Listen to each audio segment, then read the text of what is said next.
Hoy es nuestra última reunión, nuestro último culto, ya mañana, Dios mediante. Nosotros estamos ya saliendo para Tenerife y damos gracias al Señor por este tiempo tan hermoso que el Señor nos ha permitido tener aquí con todos ustedes. Espero que se hayan gozado, que hayan aprendido algo de la palabra. Y los que vinieron a ver al hombre, ya está, ya no hay más, ya está, ¿vale?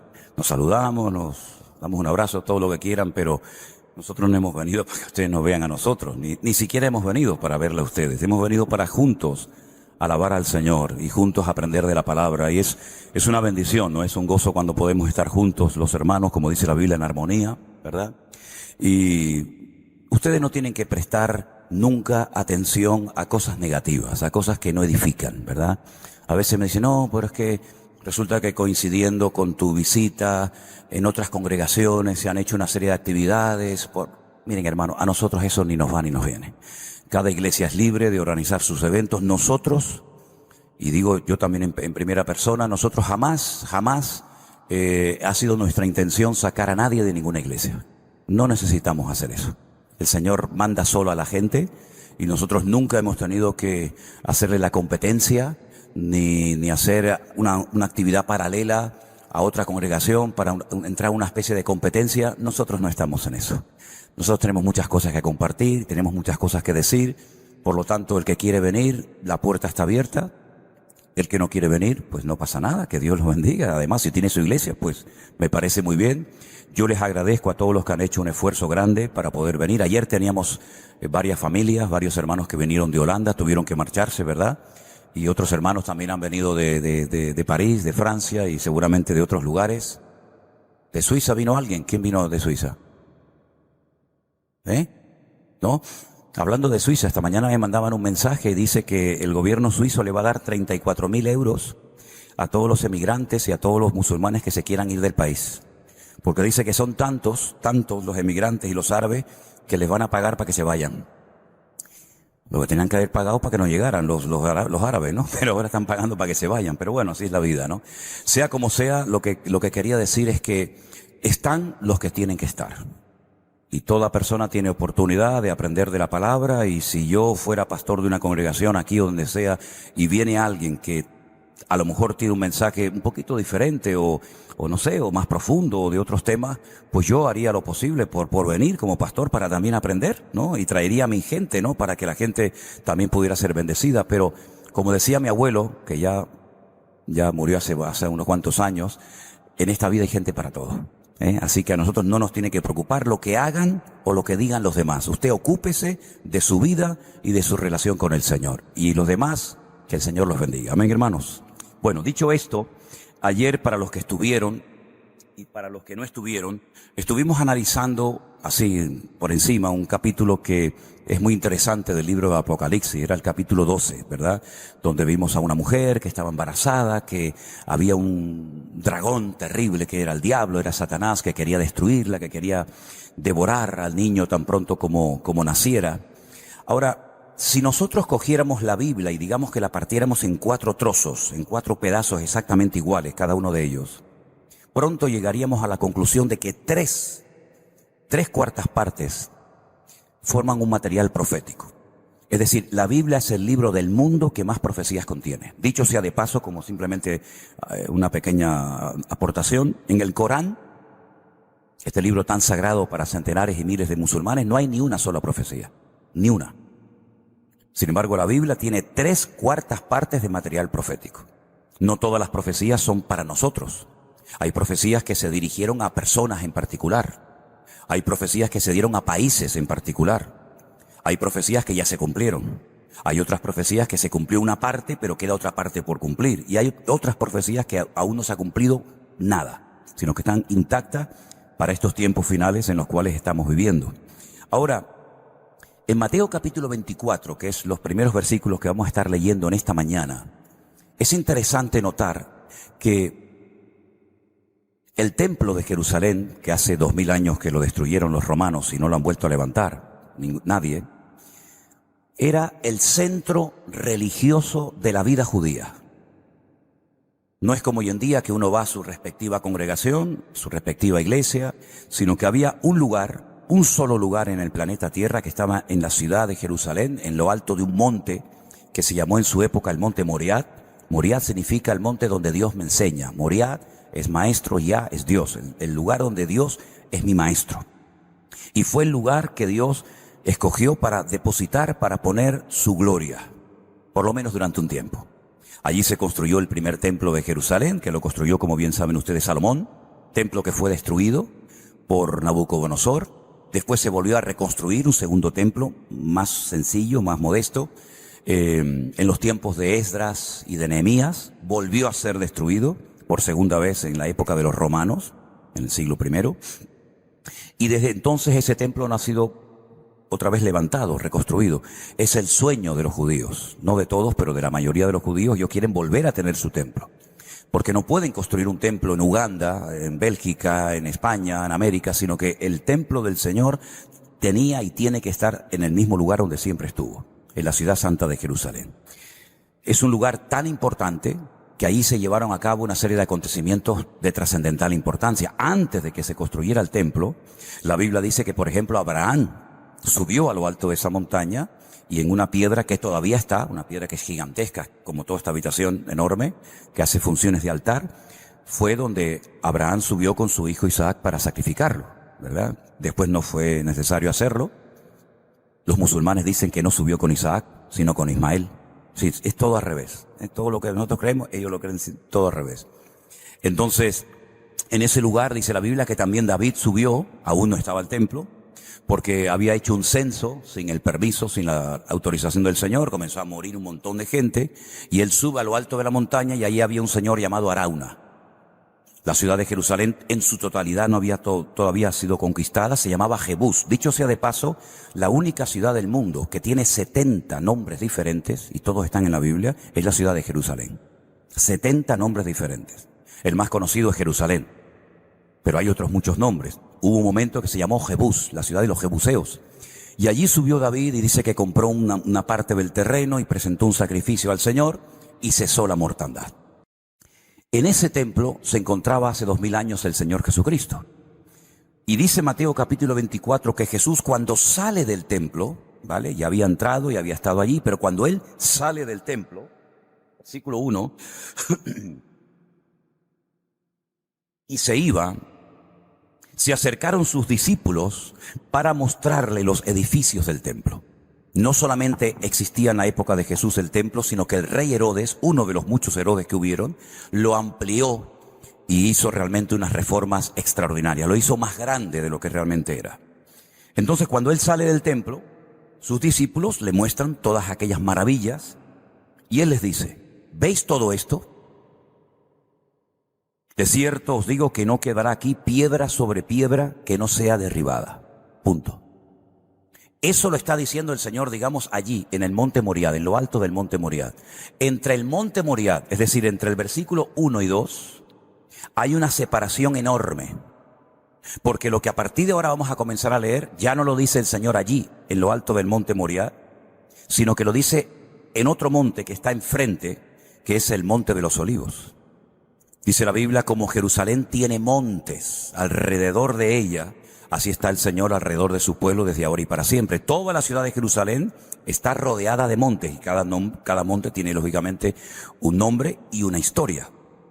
Cuando ellos salen del monte Moriah, bajan por un barranco, por un torrente que se conoce como el torrente del Cedrón, suben a lo alto del monte de los olivos y allí dentro del monte de los olivos, a la falda del monte de los olivos, hay un lugar de olivos que se llama el huerto de Getsemaní, que era el lugar donde se prensaba la aceituna para extraer el aceite.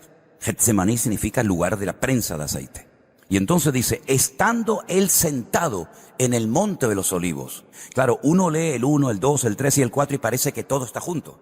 Pero cuando tú vas a Jerusalén y abres Mateo 24, te das cuenta que el versículo 1 y 2 lo dice en un lugar y el versículo 3 lo dice en otro lugar. Y eso es muy importante, ver las distancias, ¿no? La geografía. Y entonces él sentado en el monte de los olivos, después de haber oído aquella declaración de que el templo va a ser destruido, los discípulos se le acercaron aparte. Ahora, en este evangelio no lo dice, Tenemos 4 evangelios, sabemos, ¿verdad? Mateo, Marcos, Lucas y Juan. En uno de ellos dice que no fueron todos los discípulos los que se acercaron al Señor a hacerle esta pregunta. Solamente fueron 4. ¿Y cuántos discípulos tenía Jesús? Tenía 12. Luego, parece ser que a otros no les interesó preguntarle nada al Señor, pero se acercó Pedro, Jacobo, Juan y Andrés. Y esos 4 discípulos le dicen al Señor: dinos, ¿cuándo serán estas cosas y qué señal habrá de tu venida y del fin del siglo? Fíjate que dicen, ¿qué señal habrá de tu venida? Pero ¿qué venida si estoy aquí? Ya estoy aquí, ¿de qué venida estamos hablando? Ellos sabían que habría una venida, que habría una restauración del reino y que habría un fin de los tiempos. Y esa es la pregunta que le están haciendo. Ahora, qué importante es preguntar, pero preguntar a la persona indicada. Porque si ellos no hubieran hecho esta pregunta, todo el capítulo 24 de Mateo no lo tendríamos en la Biblia. Porque Mateo 24 es la respuesta a la pregunta que recién le acaban de hacer 4 de sus discípulos. ¿Cuándo serán estas cosas? ¿Qué señal habrá de tu venida y del fin del siglo o del fin de los tiempos? Entonces el Señor les dice: mirad que nadie os engañe. Es lo primero que tienen que tener en cuenta. Mirad que nadie os engañe. Porque vendrán muchos en mi nombre diciendo: yo soy el Cristo, yo soy el ungido, yo soy el Mesías. Y a muchos engañarán. Oiréis de guerras, rumores de guerras. Mirad que no os turbéis, porque es necesario que todo esto acontezca, pero aún no es el fin. Se levantará nación contra nación, reino contra reino, habrá pestes, hambres, terremotos en diferentes lugares, y todo esto será simplemente el principio de dolores. Entonces os entregarán a tribulación, os matarán, seréis aborrecidos de todas las gentes por causa de mi nombre. Muchos tropezarán entonces, se entregarán unos a otros, y unos a otros se aborrecerán. Muchos falsos profetas se levantarán, engañarán a muchos. Y por haberse multiplicado la maldad, el amor de muchos se enfriará. Mas el que persevere hasta el fin, ese será salvo.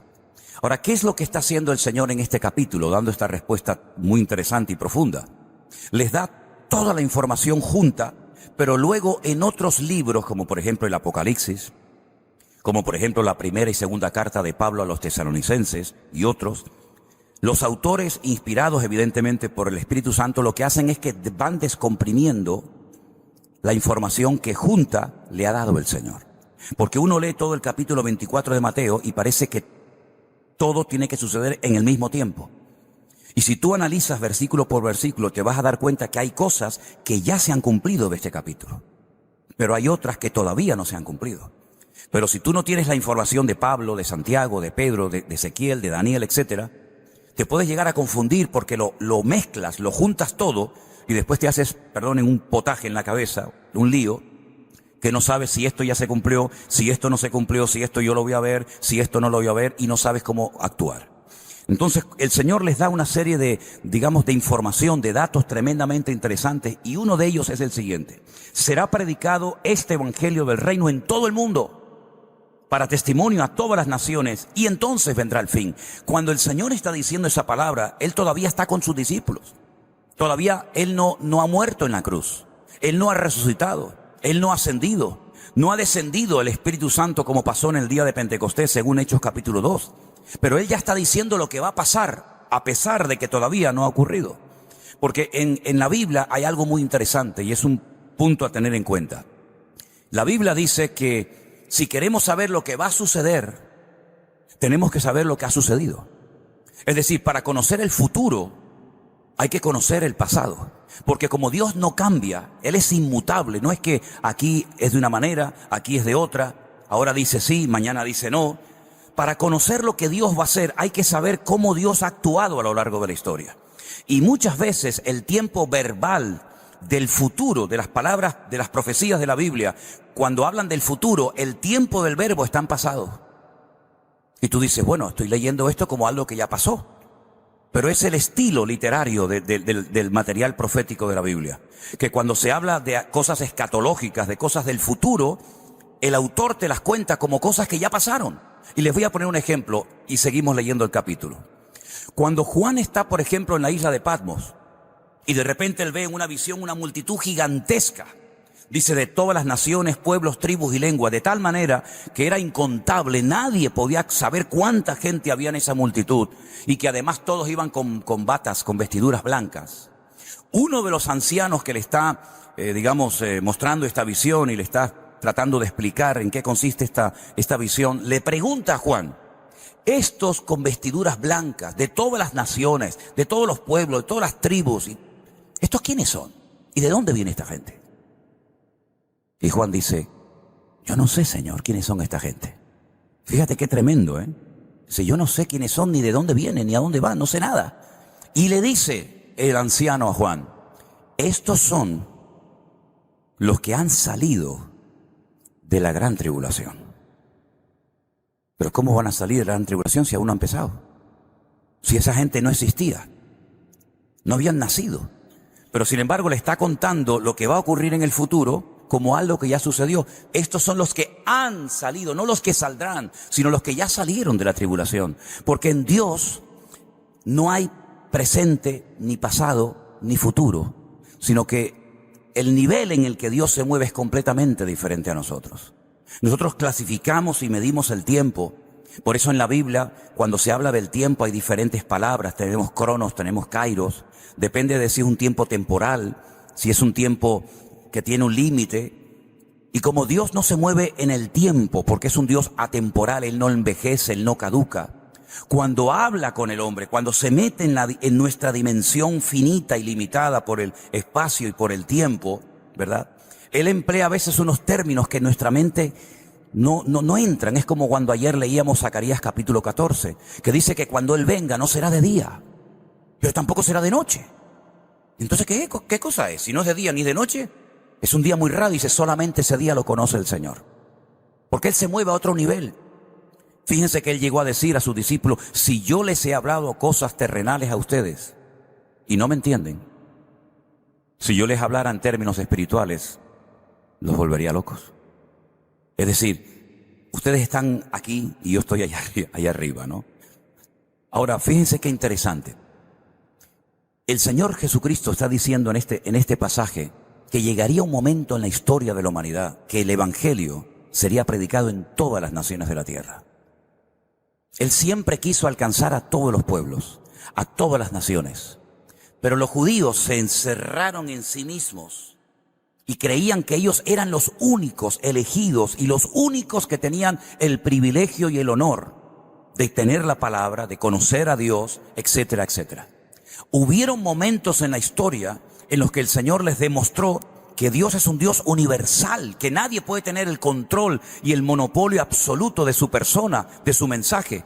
Como por ejemplo cuando manda a Jonás, ¿a dónde lo manda? Al extranjero. Lo manda a la gente más salvaje de la época. Lo manda a un lugar donde eran terrible lo que esa gente hacía. Lo manda a Nínive, capital de Babilonia. La palabra Babilonia viene de la palabra Babel, que significa confusión. Una ciudad de promiscuidad sexual, una ciudad de idolatría, una ciudad de desorden. Allí lo manda y él dice, yo no quiero ir allí.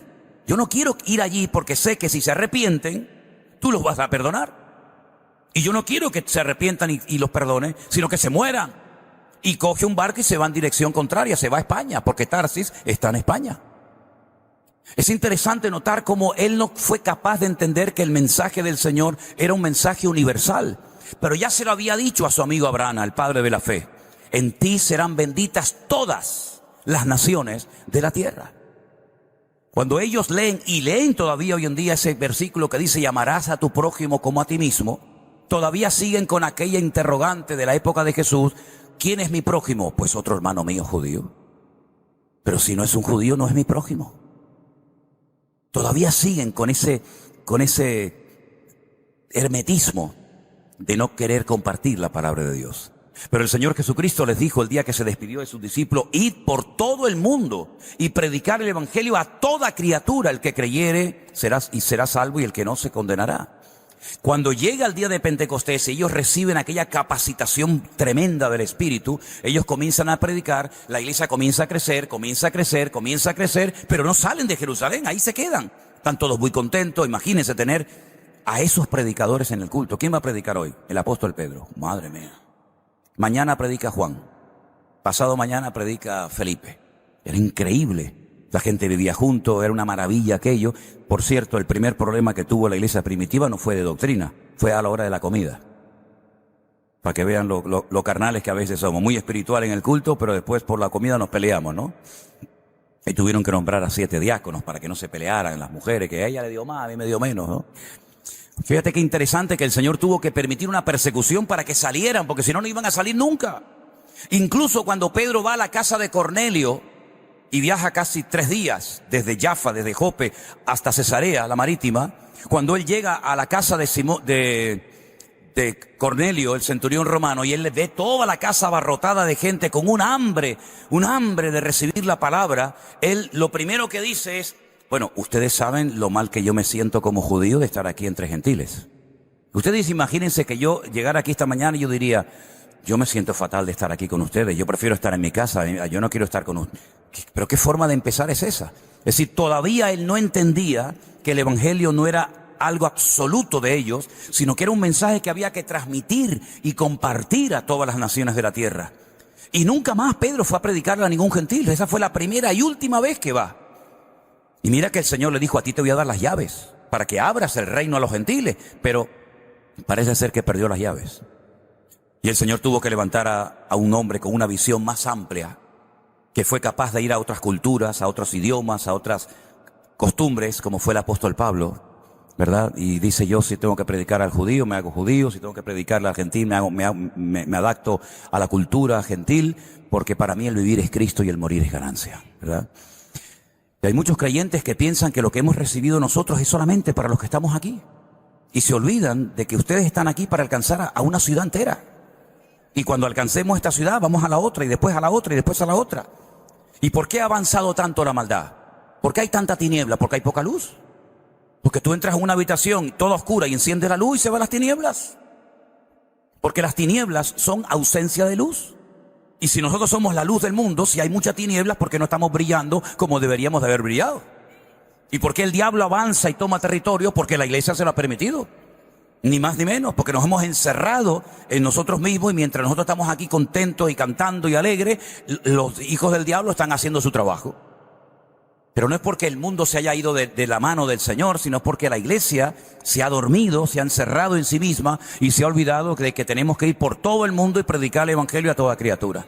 Y estoy pendiente de mi desánimo, de mi depresión, de mis papeles, que no tengo trabajo, que mi marido me abandonó, que mi hijo se fue de la casa, y estoy siempre yo, y nos olvidamos de que no estamos aquí para estar mirándome el ombligo yo todo el día, sino estamos aquí para hacer las funciones que el Señor quiere que hagamos.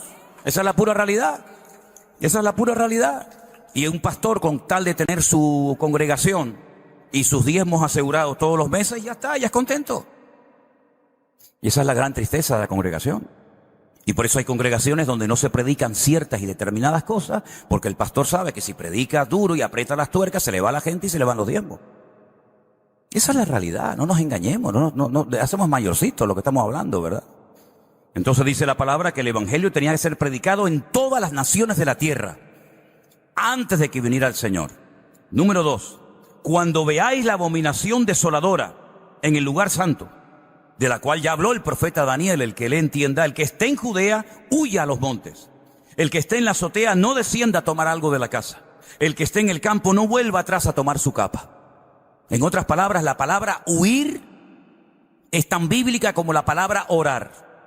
La palabra sal corriendo, el término huir, es tan bíblico como ponte a leer la Biblia, o perdona a tu hermano, o vete a predicar la palabra.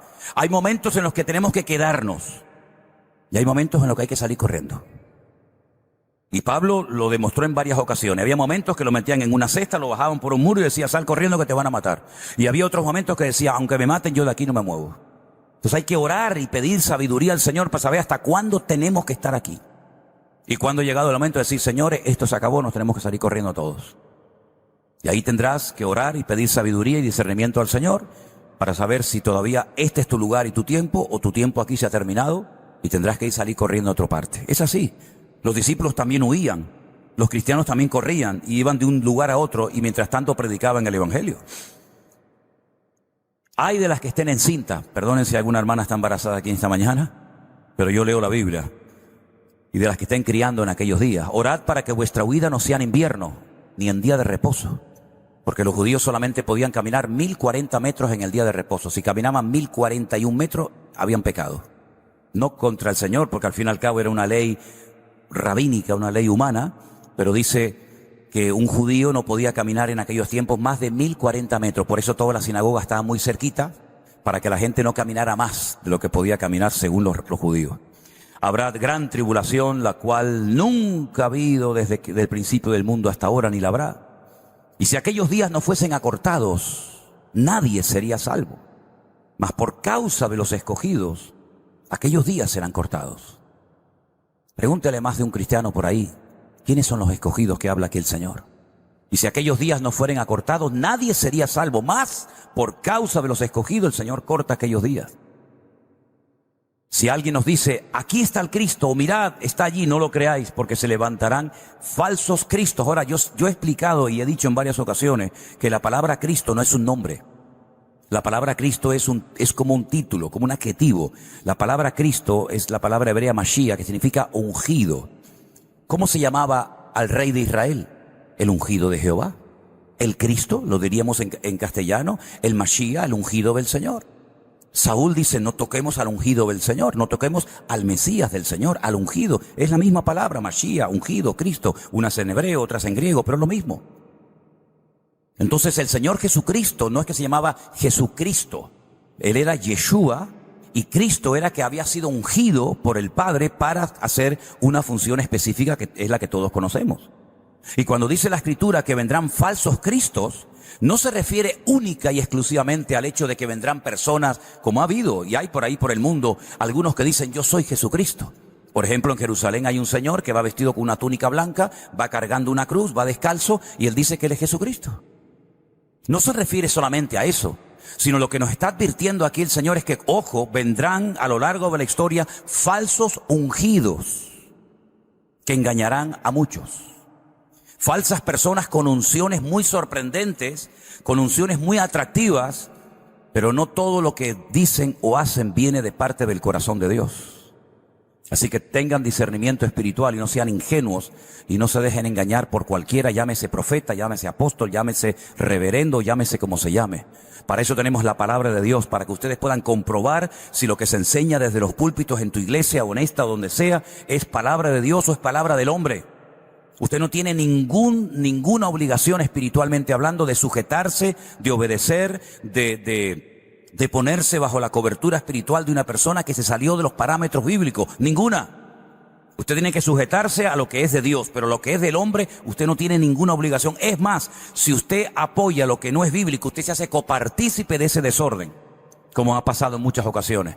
Yo no veo que las cosas no se están haciendo bien, veo que en la iglesia se están enseñando falsas doctrinas, pero ahí te quedas. Ahí te mueves, ahí no te mueves. ¿Por qué? Porque tengo un grupito de no sé qué, porque soy el líder de no sé cuánto y porque no quieres perder tu estatus. Si usted se queda en un lugar de desorden, tú eres peor que el que está produciendo el desorden, porque lo sabes, pero te quedas. Se levantarán falsos cristos, falsos profetas. ¿Cuántas falsas profecías se han dado por ahí? ¿Cuántas? Y la gente dice, no, es que a mí me dijeron que tenía que venderlo todo e irme a África de misionero. Usted no ha leído la Biblia entera ni una vez en su vida. Y ya lo quiere vender todo y marcharse a África de misionero. Tendrá que prepararse, tendrá que estudiar. Pero es que un profeta me lo dijo. Y por ahí se puso de moda también que hay personas que van a la iglesia y tienes que pactar tenemos que hacer un pacto. Claro, el pacto siempre es lo mismo. Los dolaritis, ¿no? O los euros, siempre es lo mismo, ¿no? Ese es el pacto, ¿no? Entonces yo te doy cobertura espiritual, yo voy a cubrir. A mí no me tiene que dar usted cobertura espiritual, caballero. Yo la cobertura espiritual la tengo hace ya muchos años. Y mi cobertura espiritual y mi cabeza y mi autoridad y mi pastor es el Señor. Entonces, si usted me tiene a mí que convencer de que yo tengo que hacer un pacto a través del dinero para que usted ore por mí, usted lo que es un mercenario. Porque usted tiene que orar por mí con dinero o sin dinero. Y si no ora por mí, no se preocupe, caballero. Todos los días tengo a alguien que ora por la mañana, por la tarde, por la noche por mí, que es mi Señor Jesucristo a la diestra de Dios Padre. Así que ya es tiempo de madurar. Ya es tiempo de despertar y no dejarnos engatusar y manipular y engañar por palabras muy bonitas, por lisonjas que vienen, pero que en el fondo tú analizas y dices, ¿pero qué me están enseñando en este lugar? ¿Qué me están diciendo a mí? Parece que todo gira en torno al dinero. Miren, yo he visitado, yo diría ya a estas alturas, miles de iglesias. Y muchas congregaciones que visité en el pasado, cuando entraba a la iglesia, mira que hay versículos en la Biblia, hay miles de versículos, y siempre ponían generalmente el mismo en algunas iglesias en la entrada: traed los diezmos al alfolí. No, pero mira que hay versículos en la Biblia y siempre están con el dichoso diezmo y con el dichoso dinero. Claro que tenemos que ser generosos, por supuesto. No tenemos que ser avaros. Si antes nos gastábamos el dinero en bebidas, en drogas, en bailes, en verbenas y en historia, claro que tengo que ser generoso, pero la salvación, la bendición de Dios, el favor de Dios, el respaldo del Señor, no se compra con dinero. El justo por la fe vivirá, no por el dinero, por la fe vivirá. ¿De qué sirve que demos y que aparentemos haber dado una gran ofrenda, un gran diezmo, si luego vives una vida en desorden? ¿Puede el diezmo sustituir la santidad en la vida de un creyente? Pues no me vengan con cuentos. No, has dado una buena ofrenda, sí, pero pon tu vida en orden, mijo. Tienes un testimonio pésimo, llevas 40 años viviendo con una persona y aún no te has casado, siempre hay excusa. No, es que no se puede, es que el papel, es que la embajada, es que el presidente, es que no sé qué. Y después me traes el diezmo. Yo no quiero tu diezmo y tu ofrenda. A mí no me vienes a comprar. Pon tu vida en orden, el Señor te va a bendecir y después hablamos de ofrenda y hablamos de dinero y hablamos de lo que tú quieras. Pero primeramente empiezas poniendo tu vida privada en orden para después tratar de decirle a los demás lo que tienen que hacer o lo que no tienen que hacer. Pero sin embargo vemos en los últimos tiempos que la gente va a algunas congregaciones para oír lo que en el fondo quieren oír.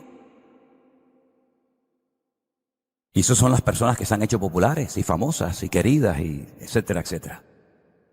Como el relámpago sale del oriente y se muestra hasta el occidente, así será también la venida del Hijo del Hombre. Porque donde quiera que estuviera el cuerpo muerto, allí se juntarán las águilas. Y podríamos seguir hablando y hablando de este capítulo extraordinario, pero la pregunta es: ¿en qué momento de la historia nosotros nos encontramos?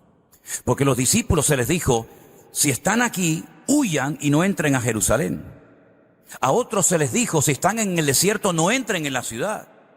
Y cuando veáis la destrucción del templo, cuando veáis que se profana el lugar santísimo, pues ya ha empezado la cuenta regresiva. Pero eso ya forma parte del pasado.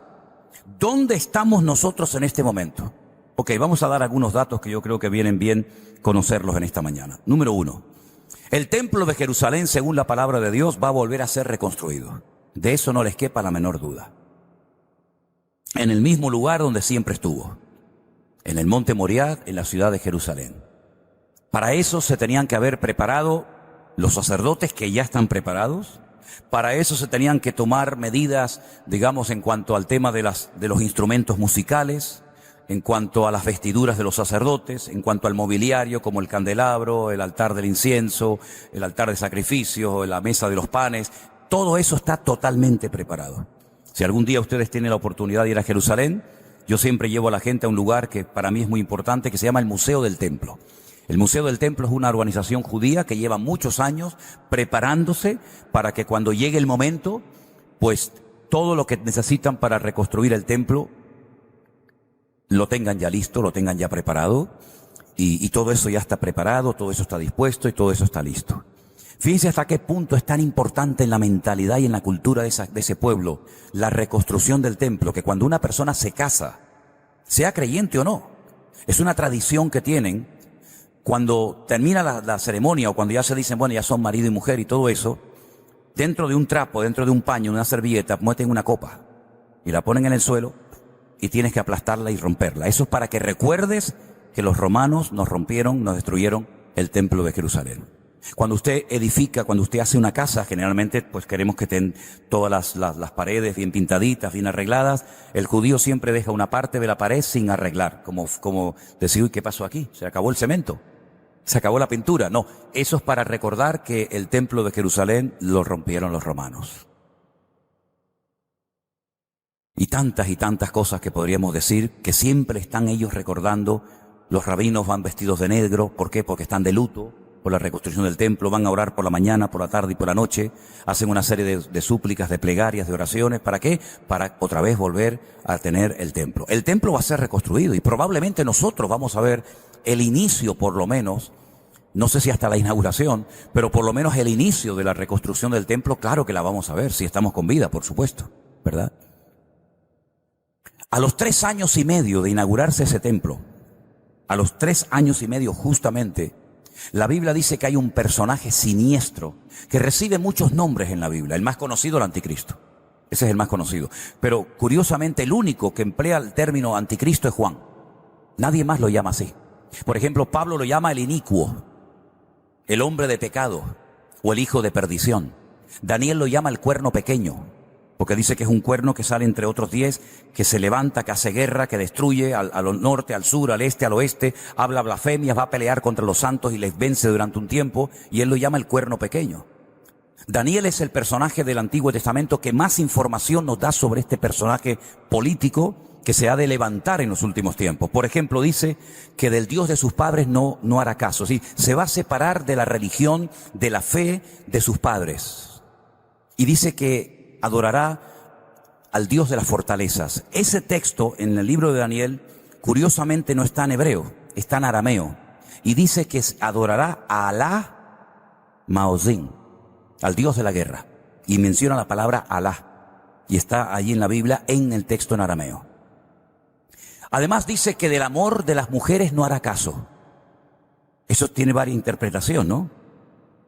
Y hoy en día, pues, eso vende. Que del amor de las mujeres no hará caso, pero del amor de alguien hará caso, digo yo, ¿no? También dice eso la palabra de Dios. La Biblia dice que sobre todo se rodeará de 10 naciones tremendamente poderosas que le darán fortaleza, que le darán dinero, que le darán armamento, que le darán apoyo para que él como líder, entre comillas, mundial, con una influencia brutal sobre las naciones de la tierra, pues lo que desea es ir y atacar Israel, atacar Jerusalén, y logrará entrar en el templo de Jerusalén, y dice que allí profana ese lugar y hace que pongan una estatua en honor a él. Como hoy en día en Corea del Norte hay estatuas a las cuales todas las mañanas la población de Corea del Norte tiene que inclinarse antes de poder ir a trabajar o a estudiar, exactamente igual ya lo había hecho Nabucodonosor en el Antiguo Testamento, que dijo: el que no se postre ante mi imagen lo mando al fuego. Exactamente igual. Por eso dije antes, ¿qué es lo que será? Lo mismo que fue. Es como se repite otra vez la historia, es como un círculo, ¿no? Volvemos otra vez a lo mismo.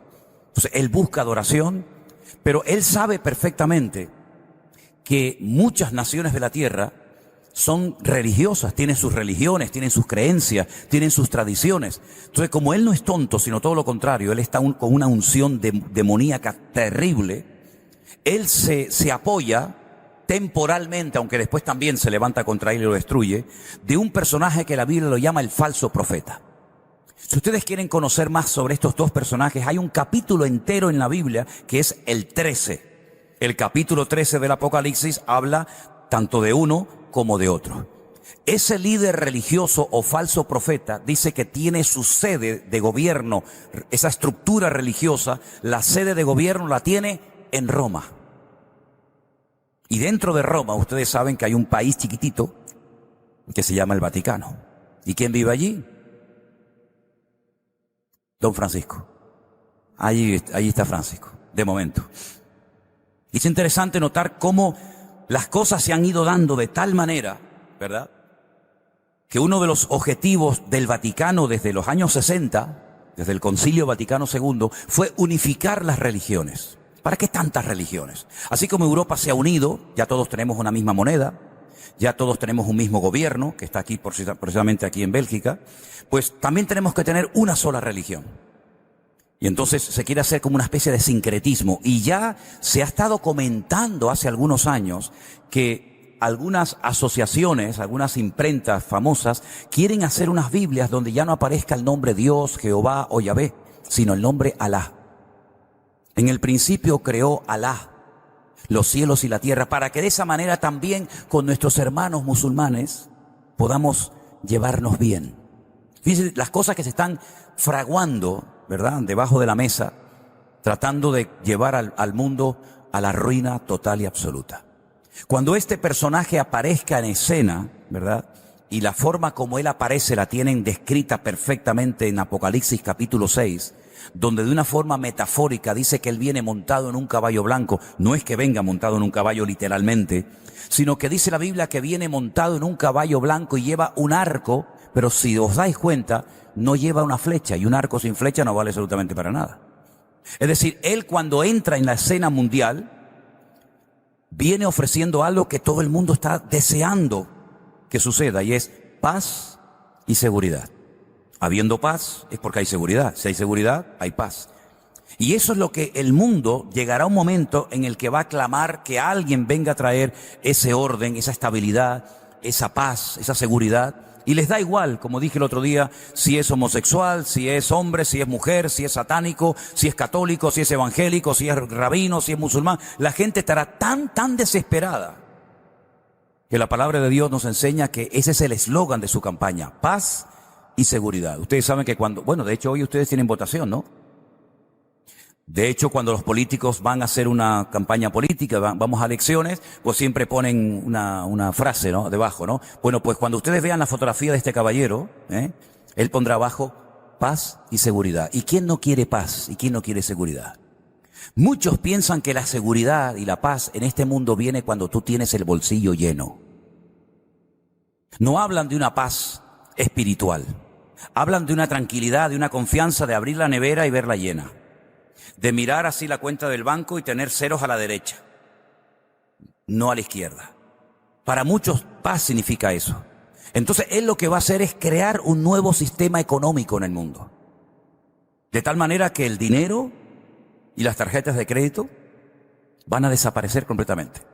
Porque ustedes saben que cuando vamos a un lugar, hay gente que dice, ay, no traje dinero.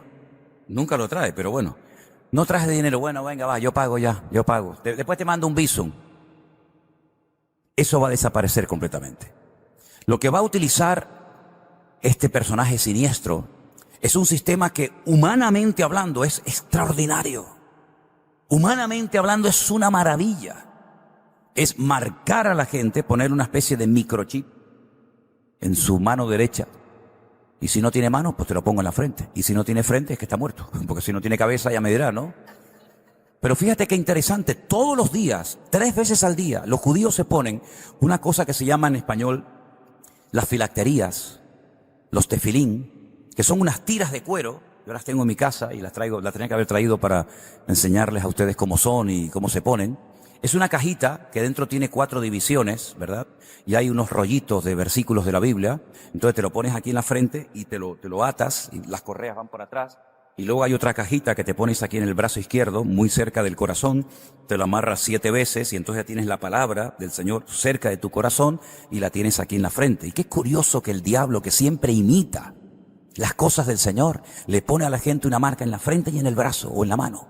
Es increíble, ¿no? Tremendo, ¿no?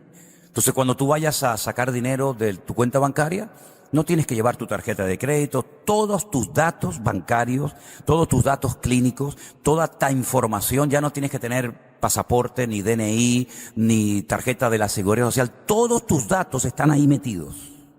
Y dice la Biblia que nadie podrá comprar ni vender si no es marcado por este personaje. ¿Cuántos millones de personas se van a dejar marcar? Porque ustedes saben que hay gente muy espiritual, pero no le tocas el bolsillo. En cuanto le tocas el bolsillo, se le fue la espiritualidad. ¿Cómo yo había trabajado todo el mes para no poder poner ni un litro de gasolina en mi vehículo? ¿Para no poder hacer una compra para mi familia, mis hijos? ¿Qué me tengo que poner? Esto, póngalo ahora mismo. Probablemente nosotros ya no estemos en el mundo en esa época, en ese momento. Pero esto es lo que le viene al mundo. Ahora, cuando Juan escribe esto, seguramente los que leyeron en su época el libro del Apocalipsis habrán dicho, Juan se volvió loco, ¿eh? Juan de verdad que se le fue la cabeza, debe ser que está ya muy viejito y ya empieza a decir tonterías. Pues ¿cómo que nos van a poner una marca aquí y allá y no sé qué? Para él aquello era ciencia ficción. Pero es que también le pasó a Daniel en su época. La Biblia dice que Daniel escribía cosas, dice, Señor, yo no entiendo nada. Y le dice, tú escríbelas, séllalas, porque esto no es para tu tiempo, sino para el tiempo del fin. Hoy en día, gracias al Señor, tenemos tanta información, yo creo que demasiada información. Sabemos perfectamente que todo lo que el diablo, todo lo que Satanás, todo lo que el anticristo necesita para llevar a cabo sus objetivos, ya existe hoy en día. Cuando leíamos ayer Zacarías 14, que dice que la gente estando de pie se deshacen, así se desmigajan, que la lengua se les pudre en la boca, los ojos se les consumen. Uno dice, esas armas no existían en la época de Zacarías, pero hoy en día sí. Hoy en día en un ataque bacteriológico, un ataque químico, en un ataque nuclear, eso se puede dar en cualquier momento. Eso ya se puede dar. Cuando vemos, por ejemplo, que a los animales se les pone un microchip aquí en el cuello y cuando se pierden, una maquinita dice, este señor se llama fulano, este perro se llama fulano, el dueño se llama no sé qué, vive en tal sitio. Ya todo eso existe. Empezaron con los animales y después pasan con los seres humanos. Y marcarlos, controlarlos, ¿verdad? Así que mis queridos hermanos, el mundo se está poniendo de una manera tan interesante que ya lo que hemos leído en la Biblia durante años ya se puede llevar a cabo en cualquier momento. Ahora fíjense qué interesante. Si nosotros vamos, por ejemplo, a la segunda carta de Pablo a los tesalonicenses, ya en aquellos años, en aquellos tiempos, ya el apóstol Pablo, inspirado por el Espíritu Santo, evidentemente, ya nos hablaba de estas cosas. Segunda de Tesalonicenses capítulo 2. Avíseme cuando se tengan que marchar, porque como hoy es el último día, a lo mejor me pasa como Pablo, que predicó toda la noche. ¿Se acuerdan? Menos mal que no hay nadie subido a la ventana ni encaramado por ahí, porque si te caes y te matas, yo no te aseguro que te resucite, ¿eh? Yo no soy Pablo. En el capítulo 2 de Segunda de Tesalonicenses dice manifestación del hombre de pecado. Con respecto a la venida del Señor Jesucristo, de nuestro Señor Jesucristo, y nuestra reunión con Él, aquí hay dos cosas, la venida del Señor y nuestra reunión con Él. Os rogamos, hermanos, que no os dejéis mover fácilmente de vuestro modo de pensar, ni os conturbéis ni por espíritu, ni por palabra, ni por carta, como si fuera nuestra, en el sentido de que el día del Señor está cerca. Otra vez vuelve a decir lo mismo que Jesús dijo en Mateo 24. Mirad que nadie os engañe en ninguna manera. Lo mismo que dijo Jesús, ahora lo dice Pablo. Que nadie os engañe. Porque no vendrá sin que antes venga la apostasía y se manifieste el hombre de pecado, el hijo de perdición. ¿De qué está hablando Pablo en el versículo 1? De la venida de Cristo. Con respecto a la venida del Señor, así empieza Pablo. Y ahí aparece la palabra parousia, que fue la que les dije ayer. Con respecto a la segunda venida del Mesías, no os conturbéis, no se preocupen, no estén nerviosos, porque no vendrá, el Señor no vendrá hasta que, número uno, se manifieste el hombre de pecado, venga la apostasía y el hijo de perdición se manifieste. La apostasía es la pérdida de valores absolutos. Todo es relativo. Si a ti te gusta esto, lo haces, no pasa nada. Aunque esté mal visto, pero mal visto ¿por quién? Por el otro, pero a mí no me preocupa eso. Es decir, ya no hay un respeto, ya no hay una moral. Decía ya Nietzsche, el famoso filósofo judío Nietzsche, que por cierto era judío, hijo de un rabino judío, dijo, no hay nada más inmoral que la moral. Fíjate tú hasta dónde llegó este tipo. No hay nada más inmoral que ser moral. Y bueno, después escribió un libro también llamado El Anticristo, que tremendo, ¿no? La pérdida de valores. Hoy en día los que mandan son los jóvenes, no hay respeto al adulto, ¿verdad? Todo vale. ¿Te quieres casar con tu perro? Te casas con el perro. En España hay un señor que dice que toda la vida soñó con ser perro. Y se ha hecho una operación de 14.000 y pico de euros. Se ha modificado el cuerpo, se ha implantado pelos y no sé qué. Y él va de 4 patas, me imagino que cuando va al baño hace así. Y su sueño era ser perro. Entonces él va por la calle con la cadena y era el sueño de su vida. Y claro, uno dice, antiguamente diría, este hombre está loco. Pero hoy en día dice, no. Él siente ser perro. El otro día se casó uno con una gallina. Y hace poco se casó uno con una máquina de esta, una de esta virtual. Y el otro día otro se casó con él. Se divorciará de él también, ¿no? Se casó con él mismo. Y yo digo, esto es una cosa de loco, ¿no? Pero así es, así es. Eso es la apostasía, la pérdida de valores absolutos. Todo se puede hacer, hay un libertinaje tremendo. Pero aparte de que eso lo íbamos a ver antes de la venida del Señor, dice que se tiene que manifestar. Todavía no ha sucedido eso. El hombre de pecado, el hijo de perdición. Ahora, la pregunta es, ¿cómo podemos saber nosotros los creyentes? El mundo no se va a dar cuenta porque no está en esto. Pero nosotros que estamos en otro nivel, en otro estilo de vida, ¿cómo podemos reconocer si ese político que tanto está saliendo en televisión, o que tanto habla y que viene aquí a Bélgica y que se va a la ONU, a Estados Unidos, y va por aquí y va por allá, y que es un hombre querido y respetado, ¿cómo podemos saber si es él o no es él? Porque esto no es una lotería, Tim Marín de Openhueco, Cucaramaca, Titrifue. Esto no es una lotería, será, no será. Me acuerdo que cuando Gorbachev, ¿se acuerdan de Gorbachev, el ruso? Apareció y tenía una mancha aquí en la calva, decían, uy, el anticristo. Y el pueblo lo que tenía era una en la cabeza. No tiene nada que ver el anticristo. Juan dice, en esto que les voy a dar hay sabiduría. Por eso dice la Biblia que si alguna cosa tenemos que pedir, es sabiduría. Pero sabiduría no de la tierra, terrenal, animal y diabólica, sino la que desciende de lo alto. Porque dice que el número de la bestia o de su nombre suma 666. No es que el número 666 sea diabólico, sea malo, no, porque si usted está contando 664, 665, 666, no está diciendo nada malo, es simplemente una cifra. Lo que pasa que en el idioma griego que se escribió el Apocalipsis, o en el hebreo, idioma que el Señor escogió para escribir el Antiguo Testamento, esos idiomas son idiomas alfanuméricos. Es decir, que cada letra tiene un valor numérico. Ustedes saben que hay matemáticas que se hacen con letras. A más B igual a... Eso es. Entonces, si ustedes, por ejemplo, cogieran nuestro alfabeto, se lo saben, ¿no? A, B, C, D, ¿sí o no? La A, ¿qué número sería? ¿La B? ¿La Z? Ah, ahí los pillé, ¿eh? Es decir, cada letra tiene un valor numérico. Si usted se llama Juan y la J vale tanto, la U vale tanto, la A vale tanto y la N vale tanto, yo sé que Juan, el valor numérico es 325. No sé, ahora mismo no estoy en eso.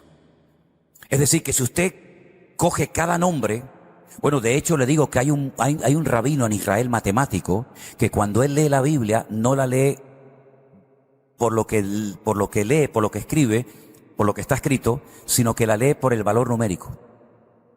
Por ejemplo, Bereshit bara Elohim el Hashemayim vet haaretz, ¿no? Esa palabra, él dice 345, 64, 82, 33, 44, total 625. Era un hombre tan espectacular que cuando estaba en una conferencia, ya murió, ¿no? Pero era tan espectacular este hombre que era capaz de escribir con las dos manos dos respuestas diferentes. Por ejemplo, usted me hacía una pregunta y yo en un papel escribía la respuesta, usted me hacía otra pregunta, yo escribía, y él escribía con las dos manos la respuesta para ti y te la daba. Es un genio, una cosa increíble. Porque la Biblia se puede ver también por números. Por ejemplo, ¿ustedes no se han dado cuenta en el Salmo 119? Abran la Biblia un momentito por el Salmo 119, por favor, si es tan amable. Los primeros 7, 8 versículos creo que son. El 119. El 119, del 1 al 8, después del 9 al 16, son bloques de 8. 8, 8, 8. ¿Qué pone encima del versículo 1? Aleph. Encima del versículo 9, Bet. Encima del versículo 17, y así hay 22 letras. Aleph, Bet, Gimel, Daleth, Hei, Vav, Zain, Het, Tet, Yod, Tet, Kaf, ¿verdad? Cada 8 versículos aparece arriba un nombre. Significa que esos 8 versículos en hebreo empiezan por la misma letra. Todos los versículos del 1 al 8 empiezan por la letra Aleph. A partir del 9, los siguientes empiezan todos por la misma letra. En español es imposible. Porque si decimos bienaventurado el varón, ya empieza por la B. Ya no empieza por la A. Eso es para aprenderse no solamente el alfabeto, sino para aprenderse dónde está el versículo. Porque si yo te digo un versículo que aparece por la letra Yod, yo sé que tiene que estar en el bloque número 10. Entonces multiplicas 22 letras por los versículos que contiene cada uno, que creo que son 8, pues ya sabes cuántos versículos tiene el capítulo 8. Bueno, esto es otro tema, ¿no? Pero lo que quiero decir con esto es que cada nombre tiene un valor numérico. Entonces Juan lo que dice es, cuando este hombre aparezca y tengan la duda, la sospecha de que puede o no ser el anticristo, saquen el valor numérico de su nombre. Y si el valor numérico de su nombre te sale 666, ese es. Entonces tienen que aprenderse las 22 letras del alfabeto hebreo, hermanos. Porque esto no se hace en español. Esto se hace en hebreo. Vamos a vivir tiempos tremendamente interesantes. Y saben lo que oí hace años, no es una frase mía, pero me gustó mucho y yo la adopté como si fuera mía. Lo malo de todo esto, lo bueno de todo esto es lo malo que se va a poner todo. De tal manera que vamos a ver cosas que ni Pablo vio, ni Pedro, ni Daniel, ni Ezequiel, ni siquiera el mismísimo apóstol Juan. Vamos a ver muchas cosas en los últimos tiempos que nos van a dejar sorprendidos, pero simplemente lo que está ocurriendo es que se está cumpliendo el plan profético de Dios. Ahora ya sé sé que a muchos les han enseñado que el creyente no va a ver nada de esto, que nosotros nos vamos a ir, que todo esto es para los judíos, que Dios no nos ha puesto para allá. Ya sé todo eso, ya lo sé. Porque yo me crié en esa teología. Pero yo siempre he dicho que la teología de mi iglesia tiene que coincidir con la Biblia. Y si mi teología personal, mis ideas particulares no coinciden con la palabra de Dios, tendré que renunciar a ellas. Y tendré que adaptarme a la Biblia y no pretender que la Biblia se adapte a mi creencia y a mi opinión personal. Y la Biblia dice que antes de que venga el Señor, lo dice aquí, lo estamos leyendo esta mañana, antes de que venga el Señor tiene que manifestarse la apostasía, la anarquía espiritualmente hablando. No hay control, todo vale. Y además se tiene que manifestar el hombre de pecado, el hijo de perdición. Y miren lo que dice Pablo, este hombre se va a oponer y se levanta contra todo lo que se llama Dios o es objeto de culto. Él no quiere que nadie adore a nada ni a nadie más que solamente a él. Es un ególatra, un hombre que quiere que lo adoren a él. Se opone contra todo lo que se levanta o se llama Dios. Tanto, escuchen bien esto, fíjese al colmo que llega, que se sienta, ¿dónde? En el templo de Dios, haciéndose pasar por Dios. Porque no lo he dicho hasta ahora, pero va a suceder algo tremendo con este hombre. La Biblia nos enseña que este hombre va a sufrir un atentado, una herida de muerte. Y el mundo va a creer que a este hombre lo han suicidado, como ya han intentado suicidar a Donald Trump en varias ocasiones, como mataron a Kennedy, como también dispararon una vez a un papa, etcétera, etcétera. La Biblia dice que al tercer día, este hombre volverá a salir en los medios de comunicación y toda la tierra se asombrará de que la bestia ha vuelto otra vez a la vida. Es una imitación, una copia de lo que le pasó al Señor Jesucristo, que murió y al tercer día resucitó. Y le harán creer al mundo la gran mentira de que este hombre fue asesinado y a los 3 días volvió a aparecer en la escena pública. Si usted no tiene toda esta información y usted está viendo todo esto, oiga, uno se queda realmente con la boca abierta. Además que durante un tiempo con este hombre la economía va a funcionar perfectamente. Como durante un tiempo en Alemania, bajo el régimen de los nazis, con Hitler, la economía fue de maravilla. Miren las carreteras, las autopistas que se hicieron en la época de los nazis en Alemania, aunque estaban todas vacías porque no había coches para llenar aquellas autopistas, pero hubo un tiempo de prosperidad y la gente en el fondo, ¿qué es lo que quiere, hermano? Pues prosperidad, vivir bien, tener dinero y para de contar. Esa es la realidad, pero lamentablemente también es la meta de muchos cristianos. A ellos les da igual si gobierna la derecha, la izquierda, los verdes, los ecologistas, los homosexuales, los de arriba, los de abajo. Yo con tal de ganar dinero y comprar mi casita y ahorrar y meter dinero en la saca, yo estoy contento. Lamentablemente esa es la mentalidad de muchos creyentes.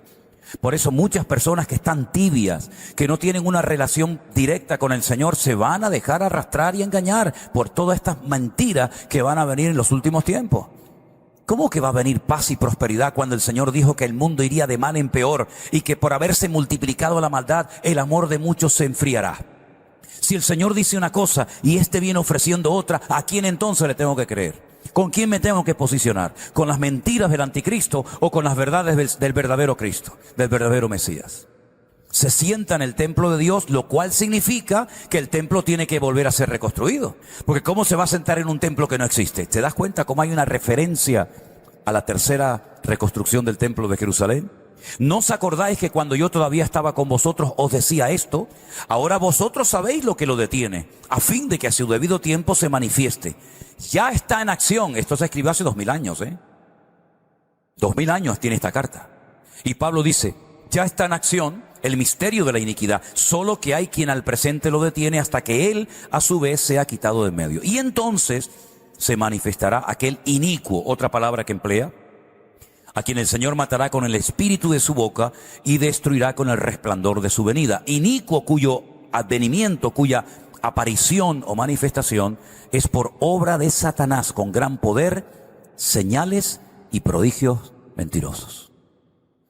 Claro, durante este tiempo de engaño, de mentira, de manipulación, también dice la Biblia, y es un dato más, podríamos hablar años de estos temas, horas y horas. También habrán 144.000 predicadores, 12.000 por cada una de las tribus de Israel, que estarán predicando y ganarán a millones de personas para Cristo.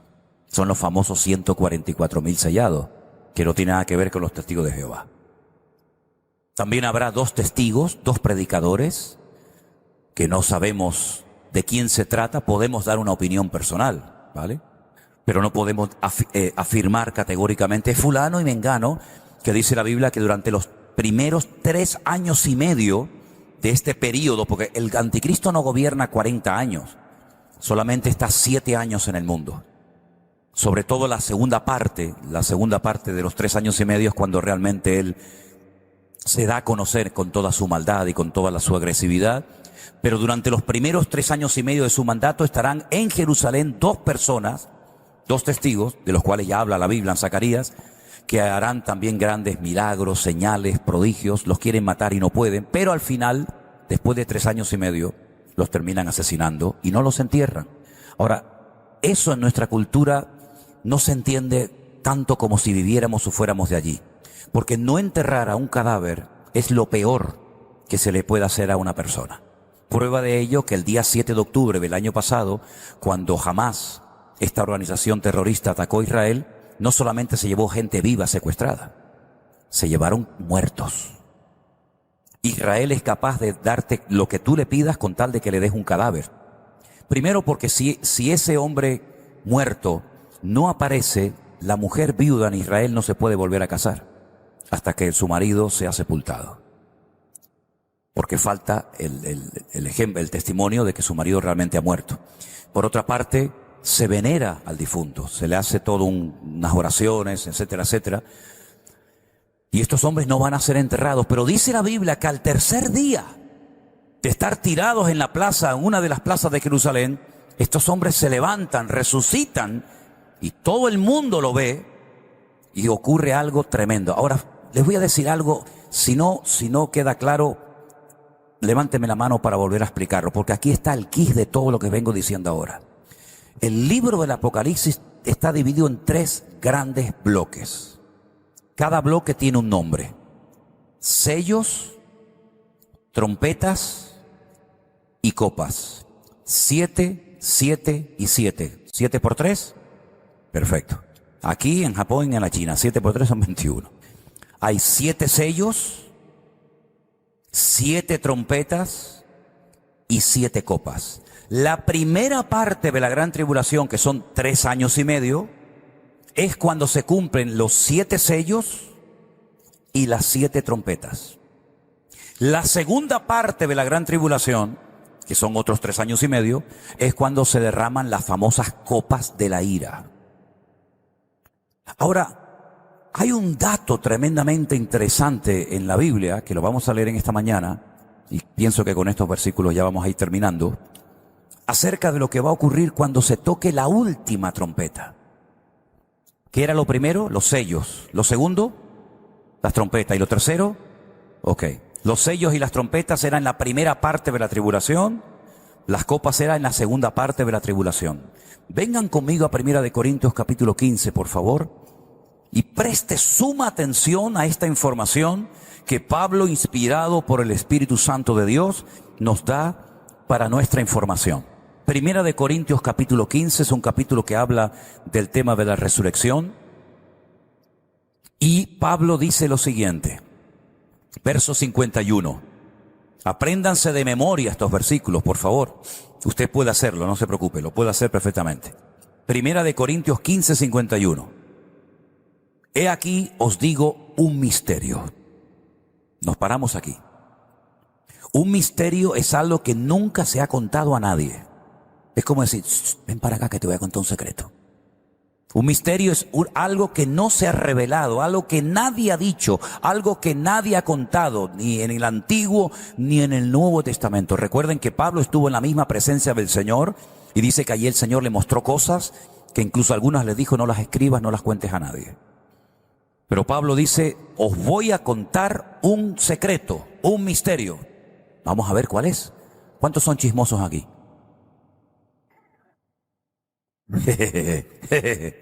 No quieren el secreto. Bueno, pues venga, nos vamos. Ay, amigo.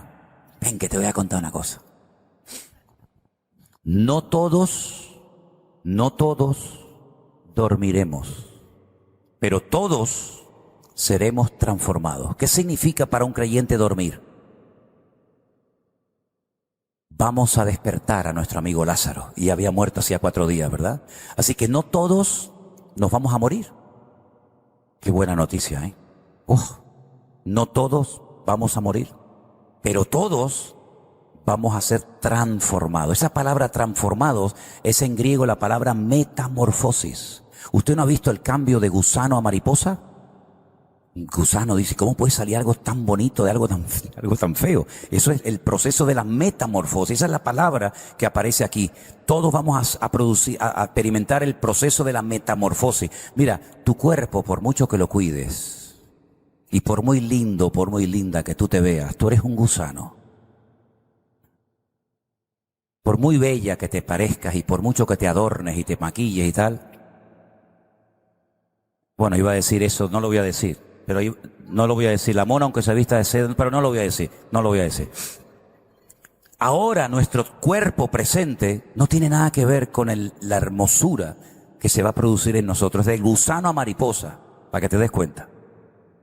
Todos seremos transformados. Y ahora dice: en un momento, en un abrir y cerrar de ojos. ¿Cuánto se tarda en abrir y cerrar un ojo? ¿Cuántos millones de veces hacemos esa función y no nos damos ni cuenta?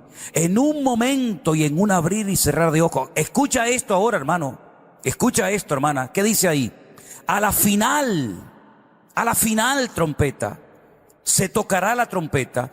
Los muertos serán resucitados incorruptibles y nosotros seremos transformados. ¿Cuándo se produce esto, hermanos? Ok, vamos otra vez al principio. Sellos, trompetas y copas. 7 sellos, 7 trompetas, 7 copas. ¿Cuándo dice la Biblia que los muertos en Cristo resucitarán primero y luego nosotros seremos transformados? ¿Cuándo? A la final trompeta. ¿Cuántas trompetas hay? Bueno, pues ya está. Más fácil agua. Ahí está diciendo Pablo un secreto. ¿Cuándo se produce esa transformación, esa resurrección de los muertos? Después de que empiecen los 7 sellos. Claro, ahora tú te preguntarás: ¿y cómo sé si estoy en el primero, en el segundo o en el cuarto? Bueno, pues lee la Biblia. ¿Qué pasa cuando se toca la primera trompeta? De una forma metafórica, ¿no? Pues pasa esto en la tierra. Estamos en la primera. ¿Qué pasa cuando se toca la segunda? Pues pasa esto en las aguas, en el mar, en la economía, en la familia. ¿Qué es lo que pasa cuando suena la 7ª trompeta? Aquellos 2 testigos que los habían matado en Jerusalén se despiertan y resucitan, porque dice la Biblia que la primera resurrección se produce a la final trompeta, y luego nosotros, los que vivimos, los que hayamos quedado, nos reuniremos juntamente con el Señor para recibirlo en el aire y estar siempre con Él. Entonces yo me atrevo a decir esta mañana algo que a más de uno le puede sorprender: hoy no va a venir el Señor. Pastor, hoy no puede venir, ¿no? ¿Cuándo se va a producir esto? ¿A la final trompeta? Ay, pero es que a mí nunca me habían enseñado eso. Ya, pero es que ese no es mi problema.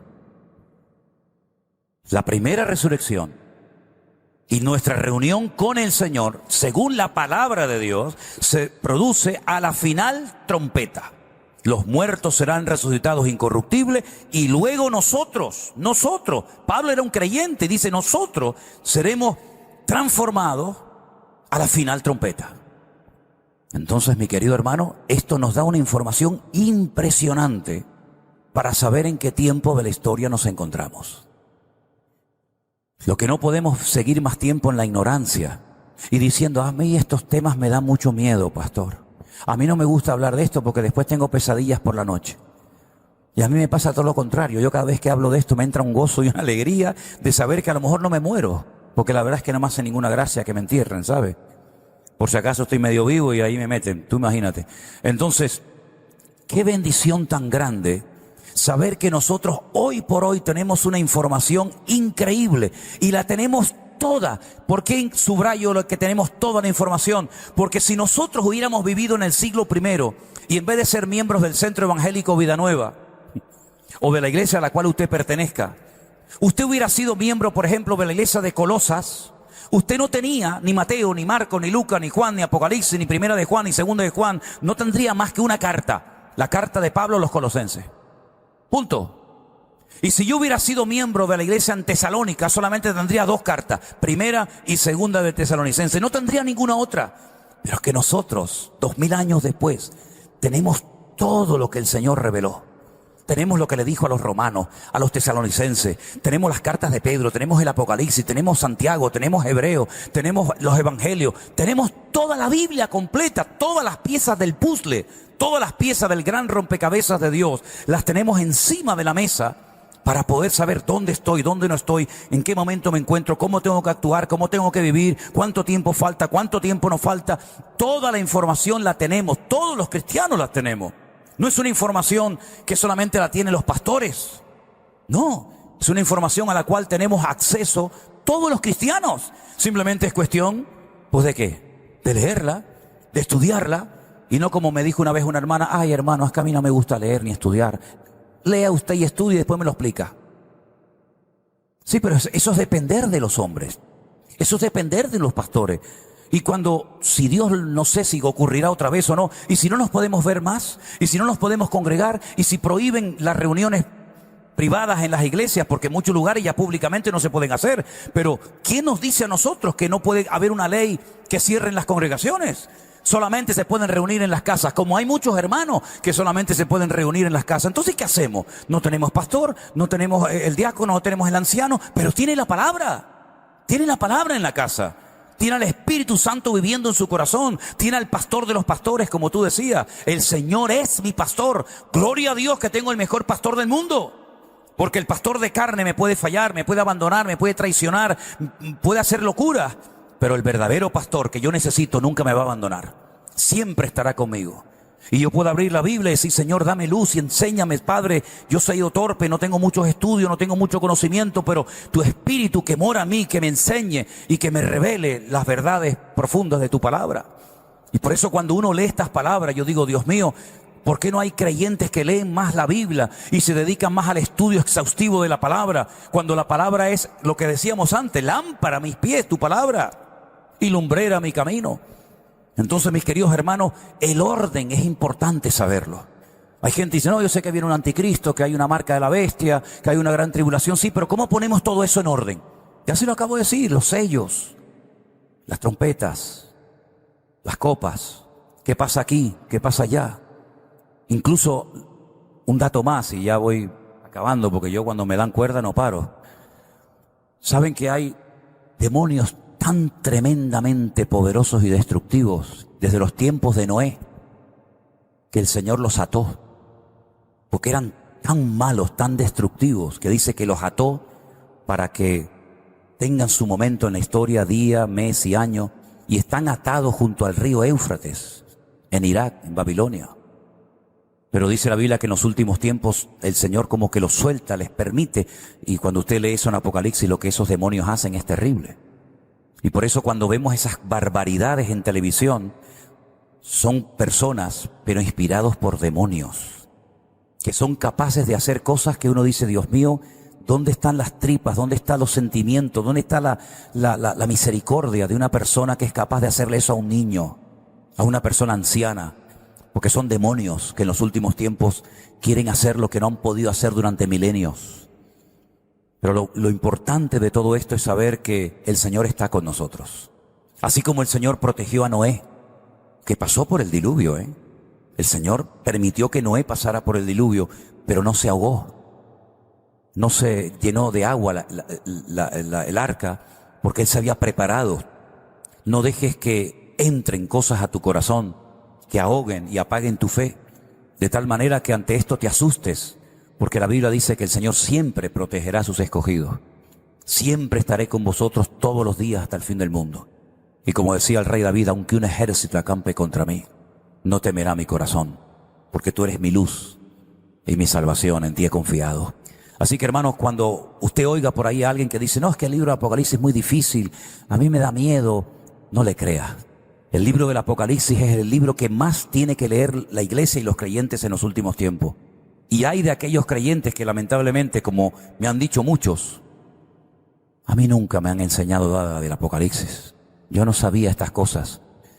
Pero, hermanos queridos, así despertamos a la cruda realidad de que este mundo se va a ir deteriorando de una manera tan terrible que ya no hay lugar de escapatoria. Si ustedes se imaginan, si ustedes pueden pensar cómo están los hermanos en Estados Unidos, también allá hay corrupción, inmoralidad, y también hay falta de trabajo, y también la vida está carísima, y tienen que trabajar, y trabajar, y trabajar, ¿verdad? Así es que la única esperanza que nos queda a nosotros como creyentes es agarrarnos al Señor Jesús. Él es nuestra fortaleza, nuestro pronto auxilio en las tribulaciones de la vida, por tanto no temeré lo que me pueda hacer el hombre. Amén, hermano.